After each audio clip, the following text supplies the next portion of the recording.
Base प्रमेय का part number 6 कराते हैं। एक व्यक्ति के बारे में ज्ञात है। ये क्वेश्चन नंबर एक एग्जाम्पल, बहुत इंपॉर्टेंट एग्जाम्पल, पिछले साल बोर्ड की परीक्षा में भी आ चुका है। एक व्यक्ति के बारे में ये ज्ञात है कि वह 4 में से 3 बार सत्य बोलता है और एक पासे को उछालता है और बताता है कि आने वाली संख्या क्या है, 6 है। इसकी प्रायिकता ज्ञात कीजिए कि पासे पर आने वाली संख्या वास्तव में 6 है। इस बात की हमें प्रायिकता ज्ञात करनी। अब देखो स्टूडेंट किस तरह से करेंगे। देखो व्यक्ति के बारे में क्या ज्ञात है। जैसे व्यक्ति है, अगर वो 4 बातें बोलता है, प्रैक्टिकली समझो, तो 3 बात तो क्या बोलेगा, वो 3 बातें तो सत्य बोलता है और एक बार वो क्या बोल जाता है, एक बार झूठ बोल जाता है। ठीक है, एक बार झूठ बोल जाएगा। ठीक है, ये इसकी प्रॉपर्टी है। अब शुरू में घटना क्या घटित हुई, एक पासा उछाला उसने, तो पासे पर क्या घटना घटित हुई होगी, या तो 6 अंक आया होगा। 6 अंक आने की, तो आप ये मानो पासे पर 6 अंक आने की घटना, पासे पर 6 अंक आने की घटना, इसको क्या मान ले स्टूडेंट, इवन। और 6 अंक ना आने की घटना, ना आने की घटना, ये क्या मान ले स्टूडेंट, E2 मान ले। E1 E2 ये आगे मान, पासे पर 6 अंक आने की घटना और 6 अंक ना आने की घटना। शुरू में तो घटना ये घटित हुई। और ये क्या मान ले, व्यक्ति के द्वारा, ये बहुत ध्यान से समझना है, व्यक्ति के द्वारा पासे पर 6 अंक बताने की घटना, इसको क्या मान ले आप स्टूडेंट, ए मान ले। अब देखो P1 का मान क्या होगा, P1, ये बिल्कुल ध्यान से समझना है। P1 पासे पर 6 अंक आने की घटना, पासे पर हमें एक पासा उछाले तो उस पर 6 अंक आने की घटना क्या हो जाएगी, उसकी प्रायिकता क्या हो जाएगी, जब EP लग जाए तो प्रायिकता, तो 1/6। PE2 का मतलब क्या होगा, 6 अंक ना आने की घटना, तो 1 में से घटा देंगे, 1 माइनस 1/6 बराबर कितना आ जाएगा, 5/6। ठीक है, A अपॉन E1 का क्या मतलब हुआ, इसको समझो। E1 घटना घटित हो चुकी है, उसके बाद में एक घटना घटित होती। E1 घटना क्या है, पासे पर 6 अंक तो आ गया। ठीक है, और व्यक्ति उस बात को बता रहा है जाके कि 6 अंक आया है, यानी कि वो क्या कर रहा होगा, सत्य बोल रहा होगा। जो बात घटना घटित हुई है वही जाके रिपोर्ट कर रहा है व्यक्ति के द्वारा 6 अंक बताने की, यानी कि सत्य बोल रहा है। तो सत्य बोलने की प्रायिकता देखो क्या है, इसके बारे में क्या ज्ञात है, 4 बातों में से 3 बातें सत्य बोलता है, तो सत्य बोलने की प्रायिकता इसकी कितनी है, 3/4। यही मेन चीज है इस क्वेश्चन में। ठीक है, PA अपॉन E2 का मतलब क्या हुआ, A अपॉन E2 घटना घटित हुई।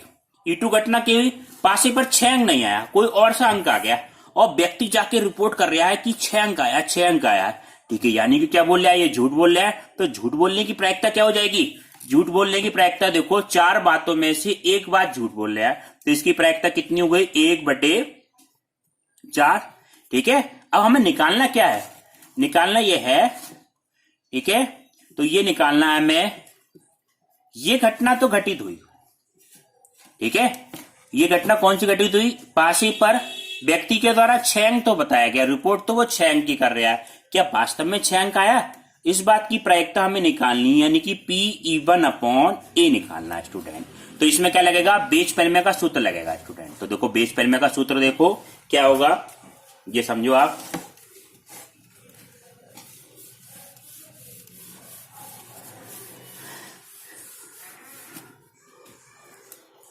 E1 upon A, E1 upon A का मतलब क्या हुआ, PE1, PA upon E1 upon PE1, PA upon E1 plus PE2, PA upon E2।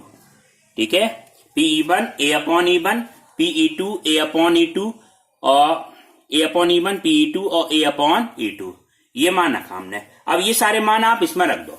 ठीक है स्टूडेंट, PE1 का मान कितना है, PE1 का मान है 1/6, तो ये मान कितना है, 1/6 गुणा PA अपॉन E1 का मतलब कितना है, A अपॉन E1 का मतलब 3/4। 3/4 अपॉन ये मान कितना आया 1/6 गुणा 3/4 प्लस ये 5/6 गुणा 1/4 ये सारे मान रख दिए। देखो 6 और 4 से तो ये एलसीएम लेके कॉमन लेके सारा कट जाएगा स्टूडेंट, ठीक है। तो ऊपर तो कितना बचेगा 3 और नीचे क्या बचेगा स्टूडेंट, ये कितना बचेगा 3 और 5 8। तो इसका आंसर कितना आ गया 3/8। ये इसका क्या आ गया फाइनल आंसर आ गया, ठीक है स्टूडेंट। अब नेक्स्ट क्वेश्चन देखें स्टूडेंट। एक परीक्षा में एक बहुविकल्पी प्रश्न जिसके 4 विकल्प हैं, एक परीक्षा में जिसपे बहुविकल्पी प्रश्न जिसके 4 विकल्प हैं, ठीक है, का उत्तर देने पर एक विद्यार्थी या तो अनुमान लगाता है या क्या करता है नकल करता है या उत्तर जानता है। 3 बातें इसमें। विद्यार्थी के द्वारा अनुमान लगाने और नकल करने की प्रायिकता क्रमशः 1/3 और 1/6, ठीक है। उसके द्वारा सही उत्तर देने यानी की प्रायिकता क्रमशः क्या है, यानी कि प्रायिकता 1/8 है, जबकि ये ज्ञात है कि उसने नकल की है। विद्यार्थी के द्वारा उत्तर ज्ञात होने की, उत्तर जानने की प्रायिकता ज्ञात कीजिए जबकि उसने सही उत्तर दिया है, ठीक है। पहले इसको समझे क्वेश्चन क्या, ठीक है। परीक्षा इस तरह की है जिसमें क्या है क्वेश्चन के किस तरह के आंसर है। क्वेश्चन के 4 ऑप्शन है A, B, C और D, 4 ऑप्शन वाली परीक्षा है। तो इसमें या तो 3 बातें हैं, या तो परीक्षार्थी उस प्रश्न का उत्तर जानता है या अनुमान लगाता है या नकल करता है। 3 बातें माननी पड़ेंगी हमें शुरू में। तो 3 बातें कौन कौन सी, इवन घटना आप माने, इवन घटना शुरू में जो घटना हो रही है विद्यार्थी उत्तर का अनुमान लगाता है, विद्यार्थी उत्तर का अनुमान लगाता है, अनुमान लगाता है। इवन घटना तो ये मान ली स्टूडेंट।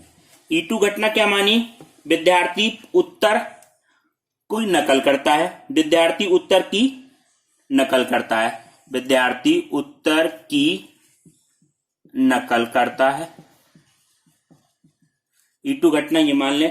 और E3 घटना क्या मान ले, तीसरी बात हो सकती है वो पढ़ के गया हो उत्तर उसे आता हो। विद्यार्थी प्रश्न का उत्तर जानते हैं, विद्यार्थी प्रश्न का उत्तर जानता है। 3 बातें हैं। अब एक घटना क्या माने, एक घटना विद्यार्थी ने, एक घटना माने स्टूडेंट विद्यार्थी ने सही उत्तर देता है, विद्यार्थी ऐसे लिख लो सही उत्तर देता है, इसकी घटना, ठीक है। E1, E2, E3 और A। E1 घटना क्या मानी समझो ध्यान से, विद्यार्थी प्रश्न का क्या करता है अनुमान लगाता है, ठीक है। 3 बातें हो सकती है, या तो अनुमान लगाएगा, ठीक है, वो पढ़ के गया नहीं, ऐसे 4 विकल्प में से ये लगा दिए B फॉर बजरंगबली, कोई सा एक ऑप्शन लगाया पढ़ के गया नहीं वो। दूसरी बात विद्यार्थी नकल कर लेता, बराबर वाले से पूछ लिया कौन सा ऑप्शन है। तीसरी बात वास्तव में पढ़ के जाता, उत्तर उसका जानता है कि भाई ये वाला ऑप्शन होगा इसका। और ये घटना क्या है, विद्यार्थी का उत्तर सही देता है, ये विद्यार्थी उस प्रश्न का उत्तर सही देता है। अब इवन का मान कितना होगा स्टूडेंट, ये क्वेश्चन में दे रखा है व्यक्ति अनुमान लगाता है तो उसकी प्रायिकता कितनी है 1/3 है। व्यक्ति के द्वारा जो स्टूडेंट है, व्यक्ति नहीं स्टूडेंट के द्वारा नकल करने की प्रायिकता कितनी है 1/6। और विद्यार्थी प्रश्न का उत्तर जानता है, ये हम निकालेंगे। ये कैसे निकालेंगे, देखो 3 घटना ही तो है, या तो विद्यार्थी क्या कर रहा है अनुमान लगा रहा है, नकल कर रहा है या उत्तर जान रहा है। तो तीनों की प्रायिकता का योगफल कितना होगा 1 होगा, ठीक है, पूर्ण प्रायिकता होती है। तो ये मान क्या आ गया 1/3 प्लस 1/6 प्लस PE3 बराबर कितना हो गया 1। तो PE3 का मान कितना हो जाएगा स्टूडेंट, PE3 बराबर हो जाएगा 1 माइनस 1/3 प्लस 1/6। तो 1 माइनस कितना हो जाएगा 3/6। तो 1 माइनस 1/2 बराबर कितना आ गया 1/2। तो व्यक्ति के द्वारा उत्तर, स्टूडेंट के द्वारा जानने की, उत्तर जानने की प्रायिकता कितनी हो जाएगी 1/2। अब देखो ये मेन चीज होती है पेज पर में, ये बिल्कुल ध्यान से समझना। अब देखो ए को क्या मानना है, उत्तर के सही होने की प्रायिकता PA/E1। ये किसको डिनोट कर रहा है, विद्यार्थी ने अनुमान लगाया कि भाई 4 ऑप्शन दे रखे हैं, 4 ऑप्शन जैसे A, B, C और D, 4 ऑप्शन दे रखे हैं। 4 ऑप्शन में मान लो उन्होंने अनुमान लगा दिया B फॉर बजरंगबली, ये वाला आंसर आपका सही होगा। ठीक है, तो उसके उत्तर सही होने की प्रायिकता कितनी होगी? 1/4 होगी। 4 में से एक तो सही होगा स्टूडेंट, ठीक है। ए बी सी डी 4 विकल्प है और टोटल एक इसमें सही है, तो इसका मान तो कितना है? 1/4। नकल करने पर, मान लो वो अनुमान नहीं लगाया, बराबर वाले से पूछ लिया, नकल करने पर उत्तर सही होने की प्रायिकता कितनी? 1/8, ठीक है। पढ़ के गया नहीं, बराबर वाले से पूछा तो उसकी प्रायिकता कितनी? 1/8। नकल करी और उसका उत्तर सही होगा, ये क्वेश्चन में दे रखा है। तीसरा बात, जानने पर उत्तर सही होने, इसको बिल्कुल ध्यान से समझ लो। किसी बात का तुम उत्तर जानते हो, जैसे 4 विकल्प है, परीक्षा में 4 विकल्प है, ए बी सी डी, तुम उत्तर जानना है, भाई बी ऑप्शन सही है इसका, तो विद्यार्थी प्रश्न का उत्तर जानना है तो सही लगा के आएगा। जो बात हमें पता है तो वो घटना क्या होगी? सही होगी, ठीक है। तो इसका मान, प्रायिकता का मान क्या हो जाएगा? 1 हो जाएगा। अब हमें निकालना क्या है स्टूडेंट? ये निकालना है विद्यार्थी प्रश्न का उत्तर जानता तो है, उसका उत्तर तो सही निकल गया है, वास्तव में उत्तर जानने की प्रायिकता हमें ज्ञात करनी है। तो इसमें बेस प्रमेय का सूत्र लगेगा। ये सूत्र आपका क्या होता है? PE3 A/E3 और नीचे टोटल घटना है हमारी PE1 A/E1, PE2 A/E2, PE3 A/E3। ये सारी घटनाएं हमारे। अब आप ये सारे मान रख रहे हैं, PE3 A/E1, ये सारे मान हमें जो बताए हैं, ये सारे मान हमने इस बेस पर में रख दिया। तो बेस पर में देखो मान रखे तो क्या मान आया? 1/2 गुणा 1, 1/3 गुणा 1/4 और 1/6 गुणा 1/8 और 1/2 गुणा 1। तो देखो कैलकुलेशन करने के लिए देखो इसे 1/2 नीचे से कॉमन ले लिया सब में से, 1/2 से 1/2, जब कॉमन लिया तो 1/4 की जगह कितना? 1/2, 1/8 की जगह 1/4 हो गया और 1/2 की जगह 1 हो गया। 1/2 से 1/2 कट गया तो ये मान कितना है? 1/6। देखो ये मान आपका आया 1/6 प्लस 1/24 प्लस 1। इसमें एलसीएम कितना मिल जाएगा आपका स्टूडेंट? 24 मिल जाएगा। 6 चौक 24, तो ये मान आया, प्लस 24 से कम 24 प्लस ये 24 आ जाएगा। ये 24 ऊपर चला जाएगा स्टूडेंट, तो इसका मान आपका आ गया 24 बटे टोटल कितना आ जाएगा? 24/29। ये आपका क्या आ गया? फाइनल आंसर आ गया, ठीक है स्टूडेंट। हेलो स्टूडेंट, अब आप देखिए नेक्स्ट क्वेश्चन। एक पत्र 2 शहरों टाटानगर या कैलकाटा से आया है, ठीक है। टाटानगर से आया या कैलकाटा से, किसी एक शहर से आया। पत्र के लिफाफे पर केवल क्या अक्षर दिखाई दिया? टीए अक्षर दिखाई दिया, बाकी अक्षर साथ मिट गए। तो प्रायिकता ज्ञात कीजिए, ये पत्र कैलकाटा से आया है या सेकंड क्या है? टाटानगर से आया है, ठीक है। अब आप E1 E2 दो घटना मान ले इसमें, ठीक है। E1 घटना क्या माने कि पत्र के टाटानगर से आने की घटना को क्या मान ले? E1, और पत्र के कैलकाटा से आने की घटना को क्या मान ले? E2। दो शहरों में मान लो आपके रिश्तेदार आते हैं, या तो टाटानगर से आता है पत्र या कैलकाटा से आता है, मगर पत्र के ऊपर क्या हुआ? सारे अक्षर मिट गए किसी कारण, मतलब बारिश हुई इसके कारण, किसी में केवल टीए दिखाई दिया। तो इस बात की प्रायिकता हमें ज्ञात करना है कि वह पत्र टाटानगर से आया होगा या कैलकाटा से आया होगा, ठीक है। अब इसमें दो घटना हमने कौन कौन सी मानी? E1 E2। E1 घटना तो मानिए टाटानगर से आने की घटना, E2 घटना क्या मान ली? पत्र के कैलकाटा से आने की घटना, और ए घटना जो बाद में घटित होगी वो क्या मानी हमने स्टूडेंट? ए क्रमागत अक्षर टीए का दिखाई देना, ठीक है। अब इसमें ये समझो PE1 का मान क्या होगा? PE1 क्या होगा स्टूडेंट? PE1 दो शहर हैं, दोनों में से किसी एक में से आया होगा तो इसका मान 1/2।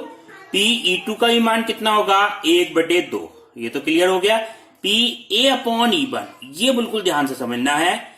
A/E1, E1 घटना यानी कि पत्र कहां से आया है? टाटानगर से आया है, उसमें क्रमागत अक्षर टीए का दिखाई देना। पहली घटना तो घटित हो गई, टाटानगर से आया, उसमें क्रमागत अक्षर टीए का दिखाई देना। ये हम देखो किस तरह से निकालेंगे। अब टाटानगर में क्रमागत अक्षर कौन कौन से बन सकते हैं? एक तो ये बन सकता है TA, AT, TA, AN, NA, AG, GA और AR। 1 2 3 4 5 6 7 8 क्रमागत अक्षर में क्रमागत अक्षर कितने दिखाई दिए? कितने बन सकते हैं? इसमें 8 दिखाई बन सकते हैं स्टूडेंट। मगर टीए से हमें मतलब है, तो टीए कितनी बार है? 1 बार और 2 बार। तो इसका मान कितना आ जाएगा स्टूडेंट? 1 2 3 4 5 6 7 8। 8 तो नीचे आ जाएगा स्टूडेंट, ठीक है। 8 तो नीचे आ गया टोटल। और क्रमागत अक्षर कितने हैं? टीए कितनी बार दिखाई दे रहा है? 2 बार। तो ये क्या आ जाएगा? 2/8, ठीक है स्टूडेंट। अब PA/E2 का मतलब क्या हुआ? ए अपॉन नीटू का मतलब हुआ पत्र कहां से आया, कैलकाटा से आया है। ठीक है, अब देखो कैलकाटा के क्रमागत अक्षर बताते हैं किस तरह से बनेंगे। कैलकाटा की स्पेलिंग लिखें पहले, CALCUTTA। अब इसमें क्रमागत अक्षर कैसे कैसे बन सकते हैं ये समझे। क्रमागत अक्षर का मतलब क्या हुआ, CA बन सकता है, AL बन सकता है, LC बन सकता है, CU बन सकता है, UT बन सकता है, TT बन सकता है और TA बन सकता है। तो कितने हो गए, 1 2 3 4 5 6 7 और TA कितनी बार है स्टूडेंट, एक बार। तो इसका मान कितना आ जाएगा, 1/7। जैसे दोनों के हमने इसी तरह से बनाए, ऐसे टाटानगर के बनाए थे, ऐसे हमने कैलकाटा के बनाए। अब क्वेश्चन में क्या पूछा है, इसके उल्टा पूछा है, दोनों बातें पूछी है इसमें। अगर क्रमागत अक्षर TA तो दिखाई दिया, ठीक है, क्रमागत अक्षर TA दिखाया, उस पत्र के टाटानगर से आने की घटना Pe1/A। अगर क्रमागत अक्षर हमें TA दिखाई दिया, उसके कैलकाटा से आने की घटना, ये दोनों मान पूछे हैं। तो दोनों मान किससे निकालेंगे आप, बेस पेर में से। देखो बेस पेर में का सूत्र लगाओ आप। पहले हम निकालते हैं Pe1/A2/A निकालते हैं, टाटानगर से आने की घटना। कोई सा भी निकाल सकते हैं आप, जो कैलकुलेशन में मान लो कैलकुलेटर कैलकाटा है तो कैलकाटा निकाल लो। पहले E1/E2/A निकाल लें। E2/A के लिए देखो क्या सूत्र हो जाएगा, Pe2/A। तो ये क्या माना जाएगा, Pe2 PA/A2 Pe1 PA/Pe2 PA/8।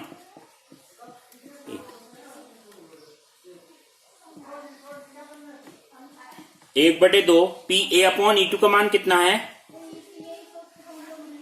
PA1 का मान कितना है, 1/2। PA/E1 का मान कितना है, 2/8 प्लस PE2 का मान कितना है, 1/2 गुणा A/E1 का मान कितना है, 1/7।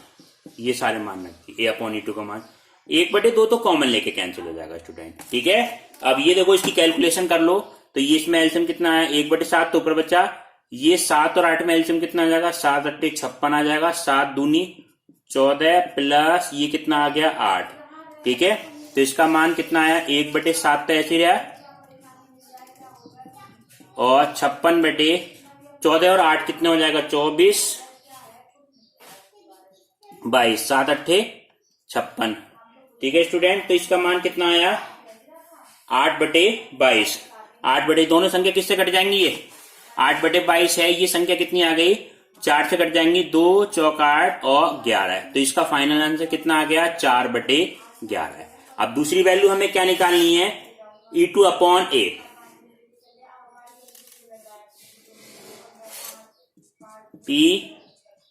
Pe1/A।